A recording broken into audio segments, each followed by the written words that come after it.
നമസ്കാരം. ഇൻഫർമേഷൻ മീഡിയയുടെ പുതിയൊരു വീഡിയോസിലേക്ക് എല്ലാ കൂട്ടുകാർക്കും ഒരിക്കൽ കൂടി സ്വാഗതം. മെയ് മാസ പെൻഷൻ കാത്തിരിക്കുന്നവർക്ക് സന്തോഷകരമായ വാർത്തയുമായിട്ടാണ് ഇപ്പോൾ ഇൻഫർമേഷൻ വീഡിയോസ് വന്നിട്ടുള്ളത്. കഴിഞ്ഞ മാസം സർക്കാർ പ്രഖ്യാപിച്ചിരുന്ന മെയ് മാസത്തെ 3200 രൂപ ഇപ്പോൾ അവരുടെ അക്കൗണ്ടിൽ എത്തിയിട്ടുണ്ട്. കഴിഞ്ഞ ദിവസങ്ങളിലെല്ലാം പണം എത്തുമെന്ന് പറഞ്ഞിരുന്നെങ്കിലും ചില സാങ്കേതിക പ്രശ്നങ്ങൾ മൂലമാണ് പെൻഷൻ എത്താതെ നമ്മൾ വീഡിയോസിൽ പറഞ്ഞിരുന്നു. അങ്ങനെ കാത്തിരുന്ന് ഇപ്പോൾ പെൻഷൻ അവരുടെ അക്കൗണ്ടിൽ എത്തിയിട്ടുണ്ട്. ആർക്കെല്ലാമാണ് പെൻഷൻ ലഭിച്ചത്, പെൻഷൻ ലഭിക്കാത്ത ആളുകൾ ഇനി എന്താണ് ചെയ്യേണ്ടത് എന്നതിനെല്ലാം കുറിച്ച് വളരെ വിശദമായി നോക്കാം. അതിനു മുമ്പായി ഇൻഫർമേഷൻ മീഡിയയുടെ വീഡിയോസ് നിങ്ങൾ ആദ്യമായിട്ടാണ് കാണുന്നതെങ്കിൽ ചാനൽ സബ്സ്ക്രൈബ് ചെയ്യാൻ മറക്കരുത്. നമ്മുടെ ചാനൽ ഒരു തരത്തിലുള്ള മത രാഷ്ട്രീയ കാര്യങ്ങളും വരുന്നതല്ല. ഗവൺമെൻറ്റിന് ലഭിക്കുന്ന സേവനങ്ങൾ, ആനുകൂല്യങ്ങൾ, അറിയിപ്പുകൾ എന്നിവയെക്കുറിച്ച് മാത്രമായിരിക്കും വീഡിയോസുകൾ വരുന്നത്. ശ്രദ്ധിക്കുക, ഒരുപാട് ആളുകൾ നമ്മുടെ പഴയ വീഡിയോസുകൾ കണ്ട് ആനുകൂല്യങ്ങൾ ലഭിച്ചില്ല, പെൻഷൻ ലഭിച്ചില്ല എന്നിങ്ങനെ പല കാര്യങ്ങളും കമൻറ്റ് ബോക്സിൽ ചോദിക്കാറുണ്ട്. അങ്ങനെയുള്ള ആളുകൾ പ്രത്യേകം ശ്രദ്ധിക്കുക. ഗവൺമെൻറ് സേവനങ്ങൾ എപ്പോൾ വേണമെങ്കിലും പുതിയ മാറ്റങ്ങൾ വരാം. ഏറ്റവും പുതിയ അറിയിപ്പോൾ ലഭിക്കാൻ ചാനൽ സബ്സ്ക്രൈബ് ചെയ്ത് തൊട്ടടുത്തുള്ള ബെല്ലൈക്കൻ കൂടി ക്ലിക്ക് ചെയ്ത് വെക്കുക. പെൻഷൻ ലഭിച്ചുകൊണ്ടിരിക്കുന്ന ആളുകൾക്ക് ഇപ്പോൾ 2 മാസത്തെ പെൻഷനായ 3200 രൂപയാണ് ഇവരുടെ അക്കൗണ്ടിൽ എത്തിയിട്ടുള്ളത്. മെയ് മാസത്തെ പെൻഷനായ 1600 രൂപയും കഴിഞ്ഞ വർഷത്തെ കുടിശ്ശികയുണ്ടായിരുന്ന 1600 രൂപയിലെ ഒരു മാസത്തെ ഗഡുവായ 1600 രൂപയും കൂടി 3200 രൂപയാണ് ഇപ്പോൾ അവരുടെ അക്കൗണ്ടിൽ എത്തിയിട്ടുള്ളത്. എന്നാൽ വളരെ കുറച്ച് ആളുകൾക്ക് 1600 രൂപ മാത്രമാണ് എത്തിയിട്ടുള്ളത്.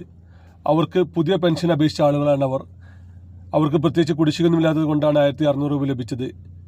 അതുപോലെ തന്നെ കഴിഞ്ഞ വർഷം കുടിശ്ശികയുള്ള ആളുകൾക്കും ചില ആളുകൾക്ക് ഇപ്പോൾ 1600 രൂപ ലഭിച്ചുവെന്ന് അറിയിക്കുന്നുണ്ട്.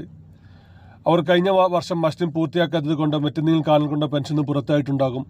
അതുകൊണ്ടാണ് അവർക്ക് ആ വർഷത്തെ കുടിശ്ശിക ലഭിക്കാത്തത്. പിന്നീട് അവർ എന്താണോ പ്രശ്നമെന്ന് നോക്കി മസ്റ്ററിംഗ് ആയിരുന്നെങ്കിൽ മസ്റ്ററിംഗ് ചെയ്ത്, അതല്ലെങ്കിൽ വിധവാ പെൻഷൻ വാങ്ങുന്ന ആളുകളാണെങ്കിൽ സത്യാമൂല്യം നൽകിയതിന് ശേഷമാണ് അവർക്ക് പെൻഷൻ വീണ്ടും പുനഃസ്ഥാപിച്ചത്. എന്നാൽ അന്ന് കുടിശ്ശിക ഉണ്ടായിരുന്ന പെൻഷൻ അവർക്ക് ലഭിക്കുകയില്ല. അവർക്കാണ് ഇപ്പോൾ 1600 രൂപ ലഭിച്ചത്. അതുപോലെ തന്നെ പെൻഷൻ ഇപ്പോൾ ഒരു മാസത്തെ ഗഡു പോലും ലഭിക്കാത്ത ഒരുപാട് ആളുകളും ഇപ്പോഴുണ്ട്. നമ്മുടെ വാട്സപ്പിലും മറ്റും അങ്ങനെ മെസ്സേജുകൾ വരുന്നുണ്ട്. അങ്ങനെയുള്ള ആളുകൾ പ്രത്യേകം ശ്രദ്ധിക്കുക. എന്തെല്ലാം കാരണങ്ങൾ കൊണ്ടാണ് പെൻഷൻ മുടങ്ങിയെന്ന് കറക്റ്റായി മനസ്സിലാക്കുക. അതിനനുസരിച്ചുള്ള കാര്യങ്ങൾ കൂടി ചെയ്ത് കഴിഞ്ഞാൽ തുടർന്നും അവർക്ക് പെൻഷൻ ലഭിക്കും.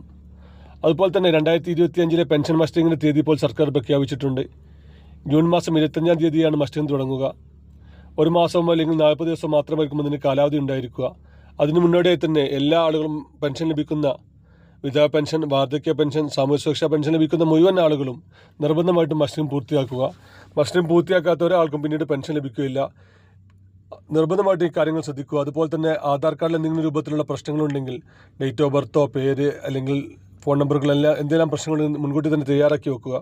മസ്റ്ററിങ് ചെയ്യുന്ന സമയങ്ങളിലേക്ക് കാത്തിരുന്ന് കഴിഞ്ഞാൽ പിന്നീട് അത് ആധാർ കാർഡ് എഡിറ്റ് ചെയ്ത് റെഡിയാക്കാൻ ടൈം എടുക്കുന്നുണ്ട്. അവർക്ക് പിന്നീട് പെൻഷൻ ലഭിക്കുകയില്ല, മസ്റ്ററിങ് ചെയ്യാൻ സാധിക്കുകയുമില്ല. നിർബന്ധമായിട്ടും ഇക്കാര്യങ്ങൾ ശ്രദ്ധിക്കുക. വീഡിയോ ഇഷ്ടപ്പെട്ടെന്ന് കരുതുന്നു. ഇതുപോലത്തെ ചെറിയ ഇൻഫർമേഷൻ വീഡിയോ ലഭിക്കാൻ ചാനൽ സബ്സ്ക്രൈബ് ചെയ്ത് തൊട്ടടുത്തുള്ള ബെല്ലൈക്കൻ കൂടി ക്ലിക്ക് ചെയ്യുക. നമുക്കൊരു പുതിയ വീഡിയോസുമായി കാണാം. അതുവരേക്കും എല്ലാ കൂട്ടുകാർക്കും നന്ദി, നമസ്കാരം.